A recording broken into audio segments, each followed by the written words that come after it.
Okay, here we are in part 2 of 3. Now, in this video, we're going to talk about understanding anger. And we can look at anger this way. We can look at it just two ways, really. Immediate anger or sort of expected or preparatory anger.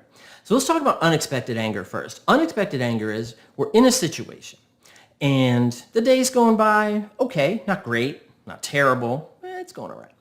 And something happens, something occurs that sets us off, agitates us. Somehow we got our buttons pressed and we're agitated and we have an almost instinctual, immediate response.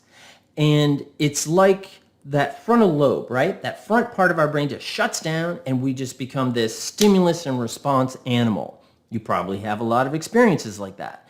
And it happens to all of us. The important thing is that we build new strategies to manage that immediate anger. Because if we don't, what happens is that we're going to keep falling into those immediate habits. And if you're wondering, you can't fix that. You can't. Because notice that other people respond differently to immediate triggering situations, to immediate emotional button pushing situations. So we can learn to do it differently. Our response to immediate anger situations is not genetic. It's not like the length of our fingers, right, which is genetic. It's what we've learned over time. It's what is instinctual in that limbic part of our brain that causes us to respond. But we can rewire it. And that's part of that preparatory anger. That is that we're getting into situations with people that trigger us, with situations that trigger us. Now, in the previous video, I talked about those triggering people that kind of set you off, so check it out. And here, what we're talking about is we know we're going into situations that are high stress. We're going in to interact with people that tend to hit our buttons a bit, right? Kind of set us off, really kind of get us going. They get under our skin, right? Like little bugs, they kind of get under our skin and we want to scratch. And anger it's a maladaptive response to try to control a situation.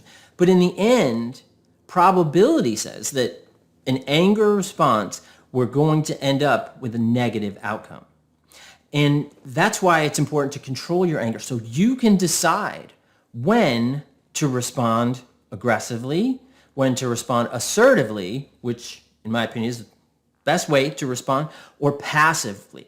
And passive and aggressive, or passive-aggressively, if you want to put those two together, tend to be destructive in the long term. And that's not what we want to do. When we're assertive, we're being clear and direct. We understand the situation. We know that the person we're working with tends to be kind of problematic. They're button pushers, push, really kind of set you off. So what we can do is we say, all right, I'm getting into this situation. I know he or she is like this. And I just got to try to stay calm. Imagine those things that they say and the things that they do that set you off. Because if you prepare yourself, you're in a greater sense of control. For example, let's say, right, you're about to spend some time with someone who has a lot of backhanded compliments. Backhanded compliments are things that sound good, kind of, but they're really kind of a dig at you, right? It could be, oh, you don't look fat in that dress at all.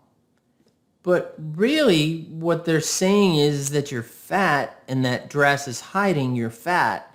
So you're like, what? And if you were to get upset at that and say, you're calling me fat. No, I'm not. I'm saying that dress hides your fat. So then you get jammed up because now you've responded to the backhanded compliment, right? Even though it's a dig.